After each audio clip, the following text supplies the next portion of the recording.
Medzi skorým alebo tzv. Včasným klinickým štádiom a neskorým alebo lokálne pokročilým a metastatickým je veľmi veľký. Z toho dôvodu, pretože tie malé alebo tie včasné štádia, to sú zachytené malé tumory, zvyčajne do veľkosti maximálne 5 cm, ktoré vieme v spolupráci s chirurgami radikálne odstrániť a šanca na vyliečenie je veľmi vysoká. V tomto štatisticky môžem povedať, že 5-ročné prežívanie prežíva 75 pacientov.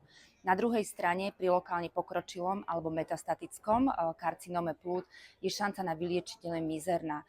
Tam sa to pohybuje u 5-ročné prežívanie zhruba okolo 5 pacientov. Je veľmi dôležité včasný záchyt v rámci aj plánovaného screeningu karcinómom plúc, aby sme vyselektovali rizikovú skupinu pacientov na záchyt včasných klinických štádií a tým dáme pacientom šancu na kompletné vyliečenie.